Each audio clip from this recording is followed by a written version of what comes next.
with some kind of a class. I'm not sure what exactly I'm going to do, but and then we're restarting like the main class on the 12th of September. Our class that we've been looking at related to the English Bible and other things. So what we're doing here with this topic isn't wholly, obviously, unrelated to what we've seen or done with the Bible, the greater Bible topic. So. Twice this month I've taught on this, and I've just simply called this Codex Sinaiticus Research Update, and I'm not going to repeat everything I said in the first two, but in the first study that I did earlier this month, we talked about the color of the parchment, and we're looking at whether or not the argument that the Codex is a 19th century forgery is accurate. And I want to say again at the beginning that for me, it doesn't matter to me if it's a 19th century forgery or an old document. It doesn't make any difference to me. I've never accepted it as a true witness to the reliability of the New Testament text. I feel, there are other reasons why it's corrupt, and the readings of it I reject them, irregardless of whether or not this controversy regarding its age could be settled. So for me, all my eggs are not into this basket. This was an interesting point that came up for me in 2017 that I spent a considerable time reading about, researching, etc. Taught about it for 6 studies back in 2017, June and July of 2017. Taught about it at the Bible conference in April 2018. And then I've got 2 more that we've done just this month on kind of updating some things. So if you remember what I told you back in January 2019, I kind of marked all this stuff private. And the reason I did it was because I was handed some materials that I had read that caused me to kind of think I maybe needed to pump the brakes on that a little bit until I kind of saw more of what transpired, and if anybody was going to come forward with any kind of answers to some of these things that were giving me pause. And so August 8th, I taught about what color is the parchment, and then 2 weeks ago on the 15th of August, we looked at was Simonides trustworthy, and so those are some things that we looked at. Today what I want to get to is some things about some of the people involved, and just some of the other points that have been raised by some of the authors, particularly Kevin McGrane, about why the 19th century forgery view is not necessarily correct. Okay. Now, I didn't bring all the books with me. I've covered all those books in other places. I've set them out for you in chronological order as far as the different books that have been written. And what I'm going to be working off of here mostly is this document here. A review of the forging of Codex Sinaiticus by Dr. William Cooper against detailed background of the discovery of the Codex by Kevin McGrane, and this was published in 2018. Description underneath this video, particularly on YouTube. Now, if you go back all the way to the very first lesson I ever taught on this in June of 2017, one of the things that I have said from the beginning is that one of the things I don't like about the books that have been written about this is I personally find them to be too conspiratorial. Okay? There's too many moving pieces that all have to just, line up in the right way to make a lot of these accounts work. Okay? Now, I don't deny the fact that the Jesuits, for example, were the enemies of the Protestant movement, and that they did a lot of things to try to undermine Protestantism in Europe and then later in the United States.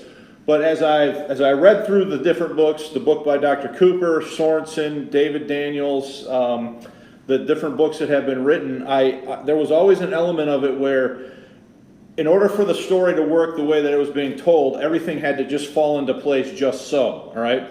And one of the things that Kevin McGrane deals with in his critique of all of this is this issue of conspiracy theories. Okay, now listen, I know that the Bible uses the word conspiracy.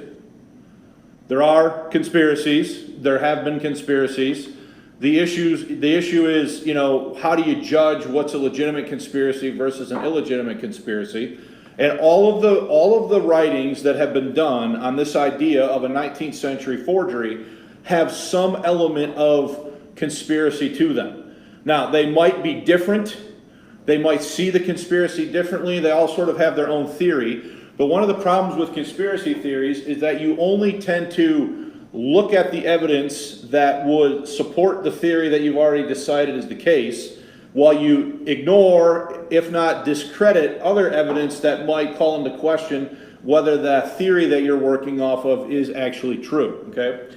Now, McGrane deals with this starting on page 6 of his critique of Dr. Cooper's book. Now, he says, so I'm going to just read some things and explain a few things as we get started here. So, the whole idea, what he's going to say is in relationship to the whole idea that Constantine Simonides created the Codex at Athos, Greece in 1841. Tischendorf finds it, and it's really a new document that has been passed off to the world as an ancient document. And Dr. Cooper, in his rendition of the story, actually has Tischendorf complicit in the deception and doing different things to the document itself to try to facilitate the idea that it's old. Okay, and here's what he says about this. He says, this is an elaborate, so I'm reading from page 6. This is an elaborate conspiracy, to be sure, but since it is certain that the Church of Rome has been engaged in innumerable plots of conspiracies in the past, a suspicion of conspiracy cannot be dismissed out of hand without examination. So, is McGrane acknowledging the fact that the Roman Catholic Church has been involved in many provable conspiracies in the past? Okay? So, that's not in dispute. Rome has done that. The Jesuits have been involved in many different things throughout history. I'm not denying that they have. The issue is, just because they have been involved in different things in the past, does that mean they were orchestrating this situation here with Codex Sinaiticus? Okay? But, since Dr. Cooper's thesis that there was a forging of Codex Sinaiticus is not a revealed truth, then it is only rightly be established on the grounds that are evidence-based. For such a thesis to be credible, there needs to be a collection of facts that provide evidence for a conclusion that follows from application of sound methodology. The facts must inform the thesis. A pre-existing opinion that drives a search for supporting facts is a weak approach and especially prone to bias. So in other words, if I decide that it's a forgery, and now I go out and can I find stuff that I can interpret now that support the idea that it's a forgery? If it truly is a forgery, then we need to be able to marshal independent evidence that suggests that it was in fact a what? Forgery, not cherry-pick things that can then be collected to make a particular theory sound good. Ideally, a thesis should be proposed by someone knowledgeable in the subject, but at the very least, the facts and inferences drawn should be checked with experts in the relevant fields. Steps should be taken to minimize confirmation bias. Finally, the thesis should make clear what evidence would falsify it and address proposed falsifying evidence. So let me just say, when we teach kids in my school to write in history, one of the things we teach them to do is acknowledge the counter arguments. So if I'm going to make an argument that I think is true, I have to not only be able to put forth that argument, but I have to acknowledge also who's out there that might make a counter argument, and I also need to be able to address that and be able to say, here's the counter argument, here's why the counter argument's wrong, and here's why I think my view is correct, right? That's the appropriate way of handling things. Especially when a thesis concerns a conspiracy, as in this case, and departs from these principles, it drifts inextricably into the ambit of conspiracy theory, generating excuses for not meeting minimum standards of evidence. Such excuses claim, for example, that one cannot consult recognized experts to check facts and inferences because those who are recognized experts are also part of the conspiracy. So you can't check who you would go to check because they're all complicit in the what? In the conspiracy, okay? And those who recognize them as experts do so because they themselves are involved in the conspiracy.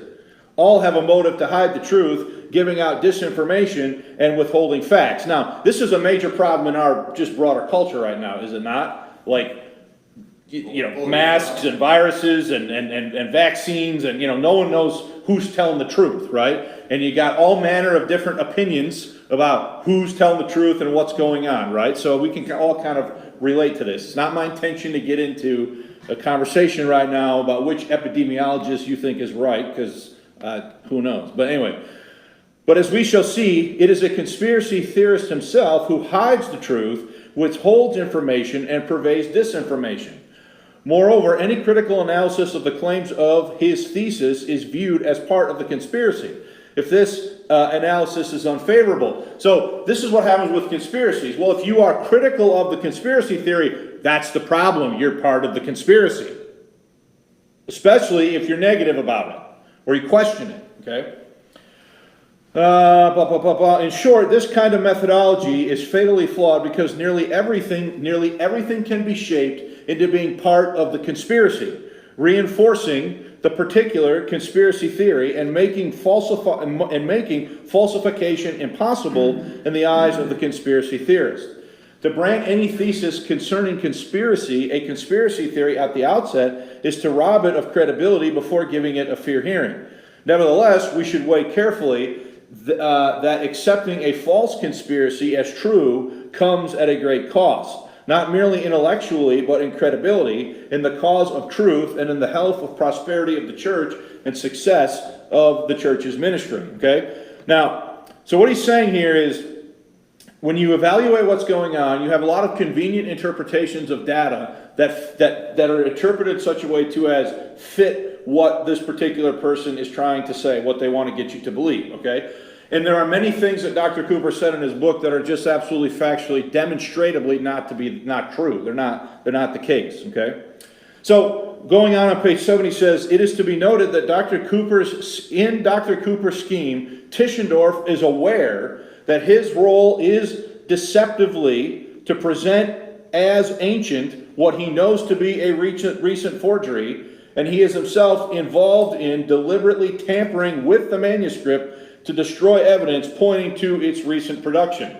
So, the theories of Cooper and others have Tischendorf aware of what he's doing and tampering with the document in such a way so as to hide from the world that it is actually a recent what? Forgery, a recently produced document.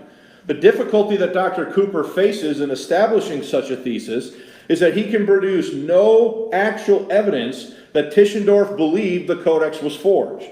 When we look at Tischendorf's communications, not only his published writings, but his private letters, or indeed reports by others of conversations with him, we find not the slenderest evidence that Tischendorf ever expressed an opinion or doubt that Codex Sinaiticus was anything other than genuinely ancient.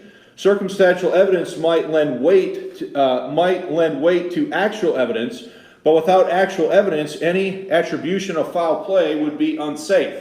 Now, particularly David Daniels, in his 2 books, I think he does a very good job in demonstrating that Tischendorf was kind of an opportunist, that he wasn't necessarily of the highest impeccable character. It's pretty clear to me that Tischendorf also lied about certain elements of his story, but what he never said was, this is really a recent document and I'm involved in the cover-up of the forgery.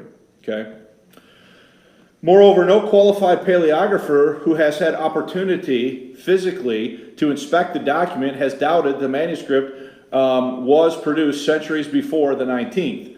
Dr. Cooper may consider that Tischendorf had ulterior motives in passing off as genuine what he knew to be a fake, and that he was a willing accomplice of the Vatican. However, similar dishonorable motives cannot be attributed to all of the experts in all generations and countries since then. Indeed, if one wishes to advance a hypothesis that Codex Sinaiticus is a 19th century forgery, then in order to avoid falling into the trap of conspiracy theory, one would need to maintain that experts since 1844 have been universally mistaken because the alleged forgery was brilliantly executed. A conspiracy theorist, on the other hand, would maintain that forgery is widely and secretly acknowledged among the experts, but universally denied by them publicly as part of the conspiracy. But since Dr. Cooper refuses to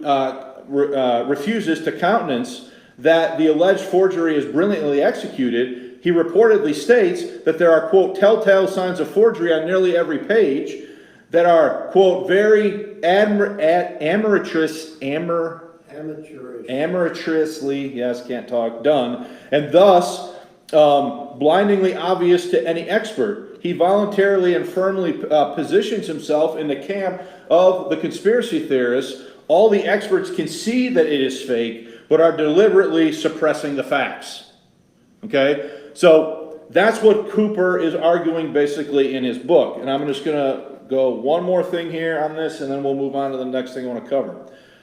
As for there being a genuine conspiracy, we are obligated to point out that Dr. Cooper's proposal would be well below standard for a Jesuit plot having the full backing of the Vatican. At the very least, in the planning of such a conspiracy, two important elements would be necessary to be maintained. Number one, to ensure that the appointed scribe was never in a position to reveal his role in being commissioned to create the codex of the whole Bible on expensive parchment. And number two, to ensure that the scribe would never identify as his own the modified and distressed version of his work. So in other words, if they hired somebody to do this, would they have ever allowed this guy to go out and make a public claim in the newspaper of the deception? Okay? However, since, according to Dr. Cooper's thesis, the scribe was to be kept entirely ignorant of the alleged Jesuit scheme, he would have no indication of motive to hide his role in producing such a splendid work, and might reveal his commission at any time. Moreover, the distressed work would likely come to his attention if it were blazed abroad as a great discovery. It does not appear that any effective preventative measures were taken to keep the two main factors, Simonides and Tischendorf, apart. On the contrary, it was likely that they would interact, for they were both scouring the world for ancient manuscripts, the former to sell and the latter for academic purposes. So, moreover, the number of incidents occurred any one of which would blow apart the conspiracy proposed by Dr. Cooper, demonstrating inept execution. For example, according to Dr. Cooper's thesis, Tischendorf arrives at St. Catherine's Monastery not according to the Jesuit plan, but fully 15 years early, and not according to the plan, saw the manuscript openly, and not according to the plan, carried away with him a portion of the codex that looked nothing like as old as it ought to have done, if according to the plan, because the alleged work of distressing had not been started. Furthermore, surely not according to the plan, no satisfactory attempt has been made to prevent important visitors seeing the codex during the 1840s and 50s and being able to report publicly on what they had seen. As indeed did happen, surely not according to the plan. If indeed find a way to remove the manuscript before Tischendorf, which could well have happened if the Russian government had followed Uspenskey's advice, see below, it seems then that Dr. Cooper's thesis silently concedes that the Vatican and the Jesuits had grossly inept planning and execution and lost control of their plot in 1844 at the latest.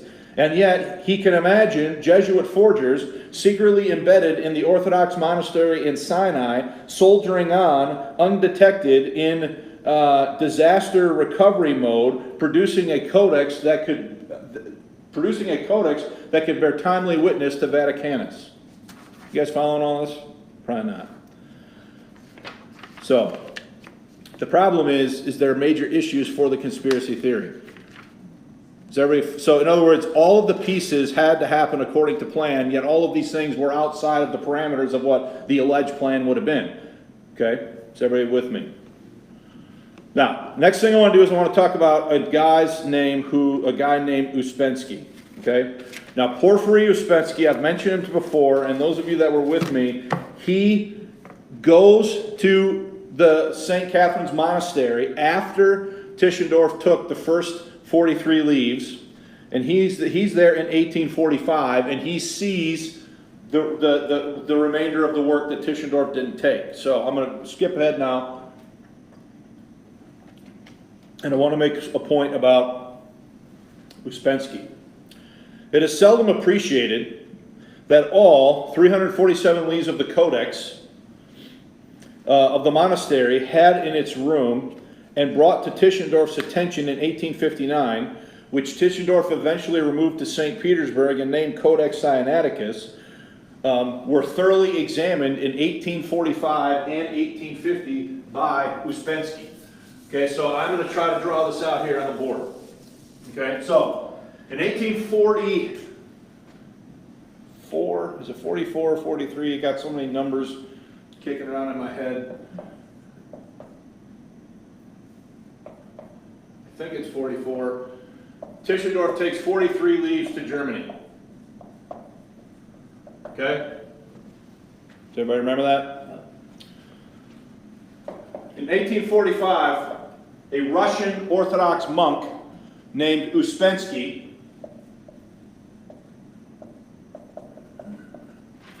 he goes to the monastery at St. Catherine's and he sees the remaining leaves. 44 or 45? It's all right. 45. He sees the remaining leaves.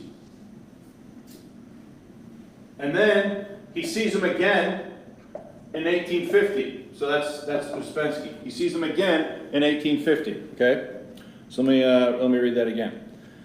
It is seldom appreciated that all 347 leaves of the Codex that the oikonomos of the monastery had in his room and brought to Tischendorf's attention in 1859, which Tischendorf eventually removed to St. Petersburg and named Codex Sinaiticus, were thoroughly examined in 1845 and 1850 by Uspenskey. Okay, so it's 1859 that Tischendorf takes the remaining 315 leaves and he takes them where?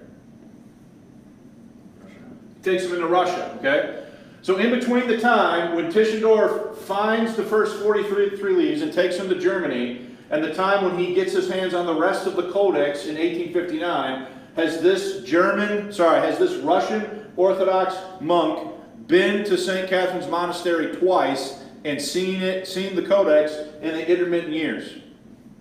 Okay, now let's see what he says about this. Did they not know that there were 315 more in 44 when he took the 44? So, I will give Daniels a lot of credit on this point.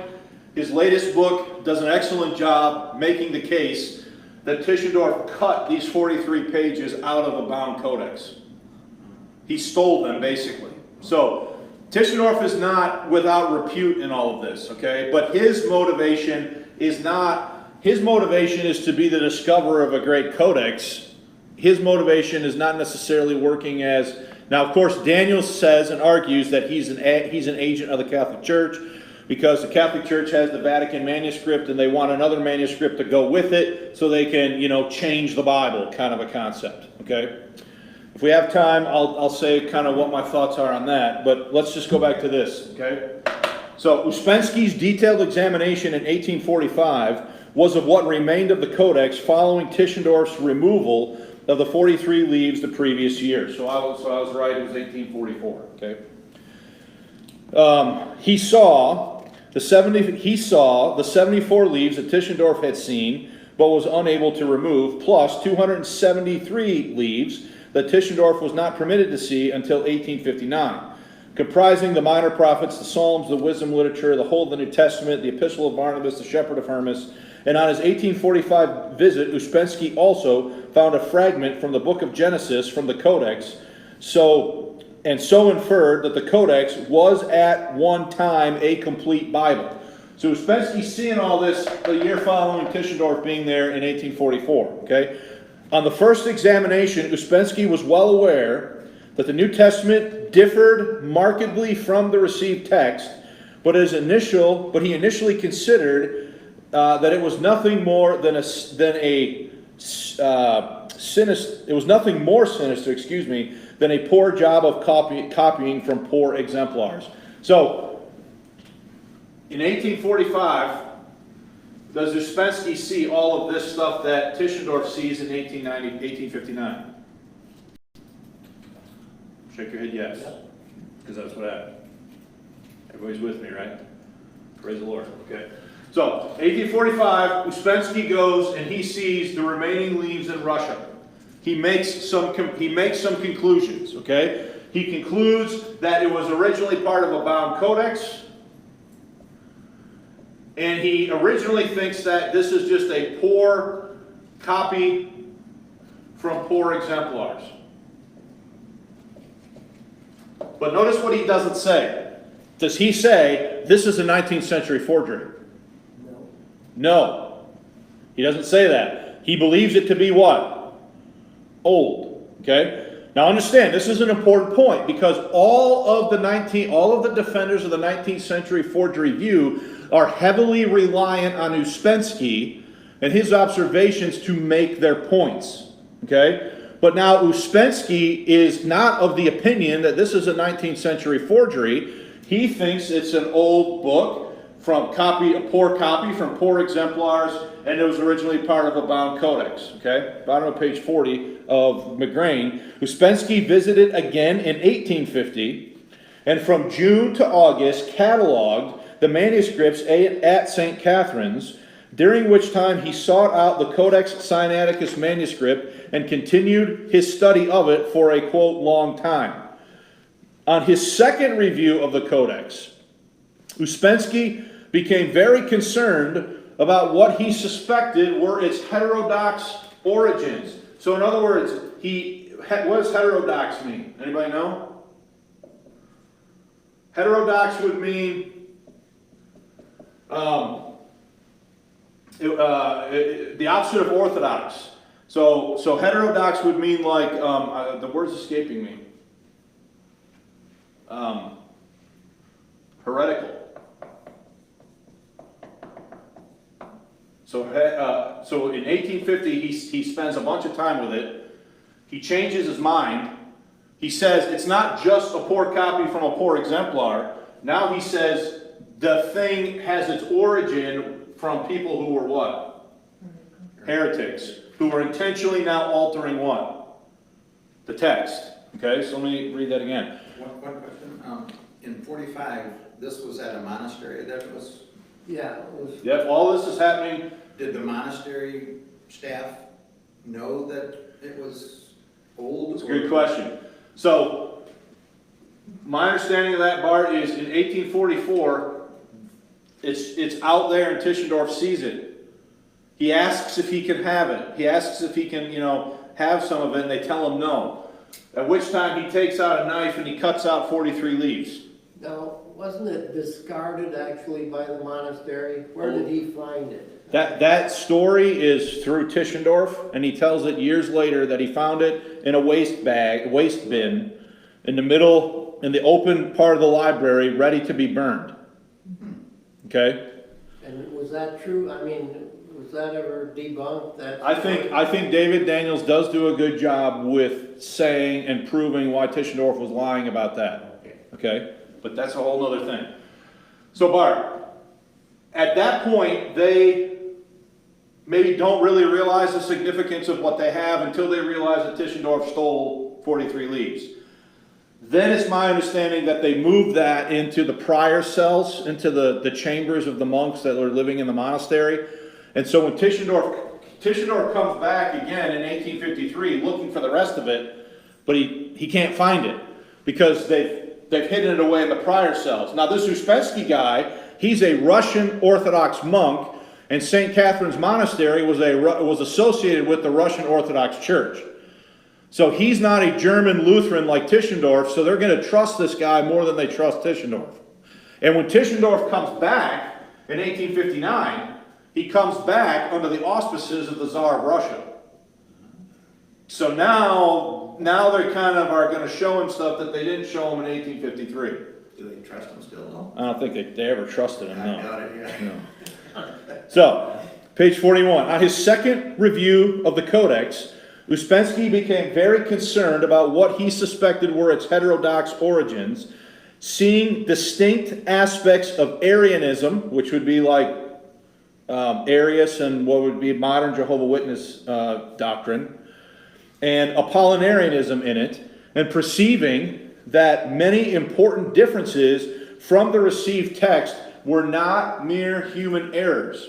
He records in his diary on 1850, quote, "After such a second view of this manuscript, my first opinion of her has changed, so that it seemed to me to be a production that appeared not in one holy Catholic or Apostolic church, but outside of her. The Sinai Bible worried me, and it is remarkable as an example of the corruption of Holy Scripture, especially the New Testament." So does Uspenskey in 1850 now, does he identify this as heterodox or heretical, coming from people who were questioning Orthodox belief, and does he identify it as contrary to or reading against the Textus Receptus, the text of the Reformation? And he says it worries me, but again, does he ever doubt that it's old? Never. Let's read on. It was during this second visit that, as recorded in his diary, Uspenskey carefully produced artwork of portions of Codex Sinaiticus from Old and New Testament, later published as color plates in 1857. Uspenskey's examinations of the Codex show details of which were published in 1856. So that's before Tischendorf what? Got the rest of it, right? So he's there in 1850, he's publishing this in 1856, followed by his colored plates in 1857, are of the greatest importance. When Uspenskey examined the manuscript in 1845, his dating of it was to the 5th century. So in 1845, he says this is a 5th century document, which would have been from what? The 400s. So does he think it's old? Yeah. He absolutely thinks it's old. He continued to describe it as a 5th century document in the color plates of it published in 1857. He finally gave it a date. He finally gave its day a range between the 5th and 7th centuries. Uspenskey, who was an expert on ancient parchment manuscripts, saw nothing inconsistent about such an age and the condition of the parchment and inks, having examined parts of the Codex during the 1840s, 1850s, and the 1860s after the thing comes to where? Russia. Uspenskey is an important witness against Dr. Cooper's thesis, since he made a detailed examination in 1845 of exactly what Tischendorf removed in 1859. Moreover, Uspenskey wrote a great deal about Codex Sinaiticus in the 1860s after its arrival in St. Petersburg. But there is no hint that the Codex had undergone any significant change over the 20 years that he had been familiar with it. Okay? So, anybody have any questions? I hope you're... look, I know I got 3 people in here that weren't here in 2017, so hopefully you're not like bored.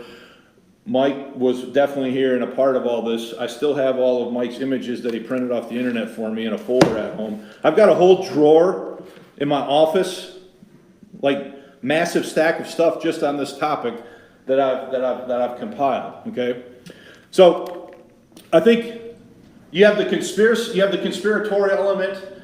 Now the conspiratorial element is very much related on this Uspenskey guy telling the truth. But when you look at what Uspenskey had to say, he never thinks it's an old document. His first impression of it was that it was a poor copy from a poor exemplar that had been bound to a bigger codex. When he has more time to inspect it in 1850, he views it as heterodox origins or heretical. He identifies it as contrary to the received text, and never at any of the time between the time he first saw it in 1845 and the time it makes it to Russia in the 1860s does he ever say, whoa, whoa, whoa, time out, this doesn't look the same as it did when I saw it in 1845. All right, any questions or comments? Was the text of the day dated back further than that or not?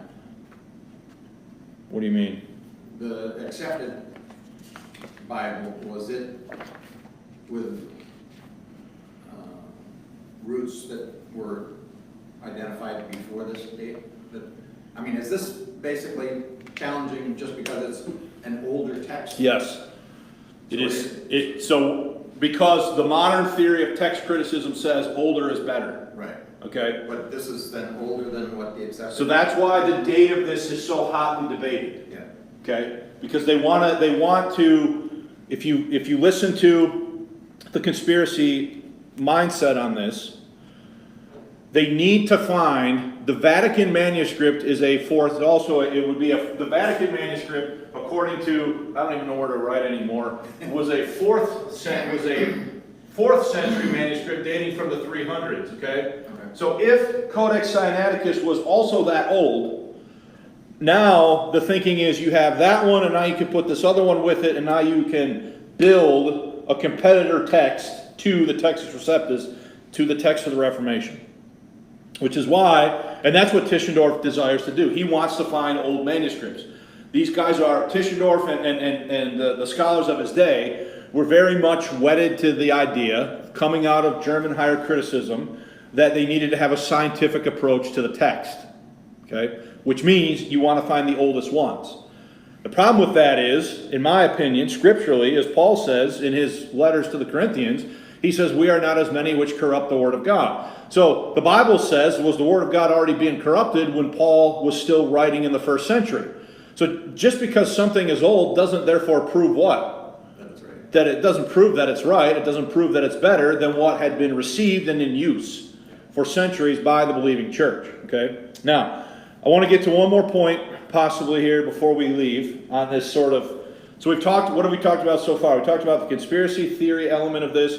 We talked about Uspenskey and his testimony here, and I want to look at another thing about the new finds from 1975. So, I don't know, I hope the teachers don't need this over here, but I'm going for it.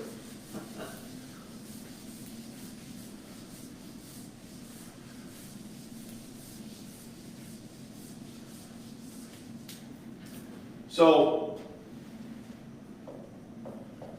in 1975 now, at the monastery, some work is being done. And this wall, this ancient wall collapses, and behind the wall there's a cache of old manuscripts. Okay? And there are something like 12 leaves, 12 pages from Codex Sinaiticus found behind that wall in 1975. Okay? So that's what we're going to talk about. Page 47 from McGrane. As Dr. Cooper points out, Tischendorf did not, in 1859, remove all of the pages of the Codex that remained at St. Catherine's. Others, comprising 12 leaves and many fragments or little pieces, were lodged in a storeroom that was immured and only rediscovered in 1975, along with 1.5 tons of other manuscripts, the so-called new finds. So there were other manuscripts that were there. They were behind this wall, and Tischendorf didn't know it. There's 12 more leaves and other little fragments there that he didn't take in 1859 because they were behind the wall and he didn't know they were there. Is everybody following this? Okay. So, I'm not going to read this whole testimony. There's a testimony here about how the wall collapsed on 25 May 1975 at 2:15 in the afternoon, and the wall collapses and boom, there's just all the stuff behind the wall that they didn't even know was there. Okay? Now listen, is that really the way God would preserve His Word? Would God preserve His Word behind the wall in some monastery, somebody, and no one even is aware that it's there? Okay, but I digress. Okay, Dr. Cooper does not reference the above, but quotes the 1987 report, etc. I'm not going to read all this. But this is all then interpreted to support the conspiracy, all right? This is what he says on Cooper says this on page 75 of his book. Learning that the room was about to be sealed along with a chest of manuscripts, did Tischendorf place the Sinaiticus leaves there, leaves which he thought might compromise his later claims for the antiquity of Sinaiticus. It is likely, very likely indeed. So Cooper says that Tischendorf hid the 12 leaves behind a wall that would clearly show that the document's not old, so that he could abscond with the rest of it years later, so that he could pass it off as an old document.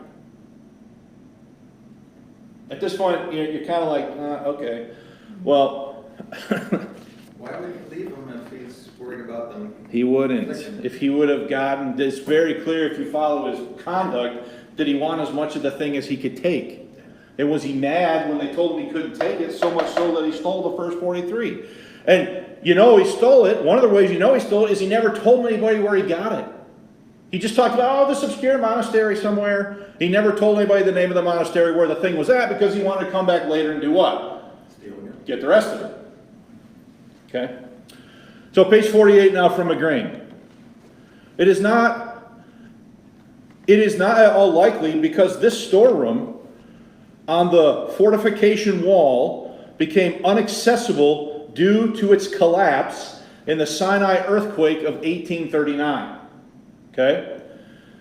The leaves of Sinaiticus, discovered in 1975, had been buried and sealed there since the emergency repair work done on the fortification wall in 1839. So in 1839, there was a documented earthquake on the Sinai Peninsula.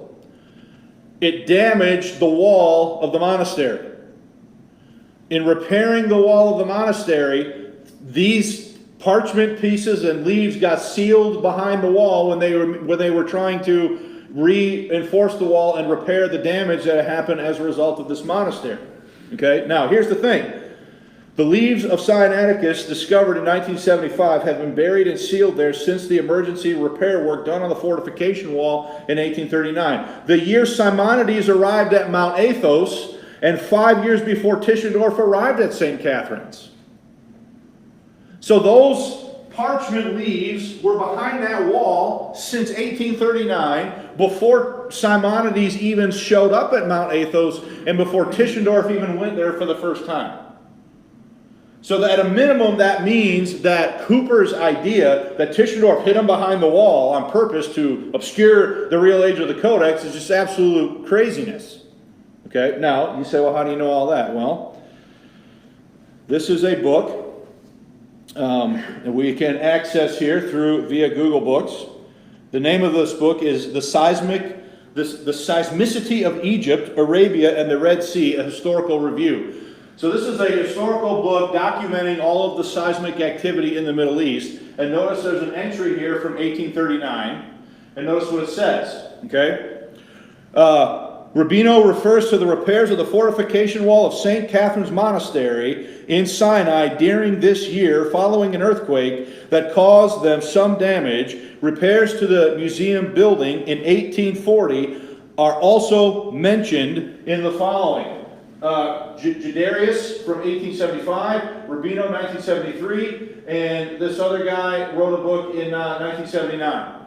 So there's documentable evidence that there was an earthquake in Mount Sinai that damaged the wall of the monastery. The repairs were done, trapping these 12 leaves and other things behind the wall, that the wall collapsed in 1975 and revealed 12 more leaves of Codex Sinaiticus along with other pieces of parchment, scraps, fragments, etc., that had been there since the earthquake and the wall was repaired, before Tischendorf knew of anything, and before Simonides even showed up at Mount Athos to begin working on the Codex, as he claimed in the British press in 1862, 1863.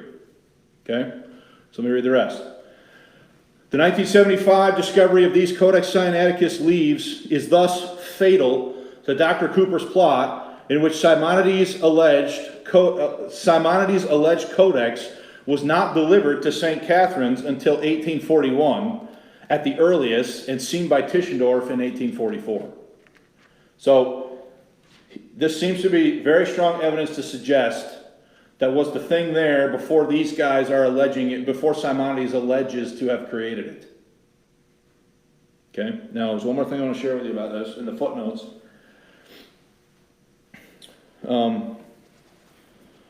This is page 48. Uspenskey reports that in 1850 he learned from Vitali, the sectarian, of precious articles that had been immured before 1843. So this is Uspenskey saying that one of the monks in the monastery told him that there's stuff behind the wall.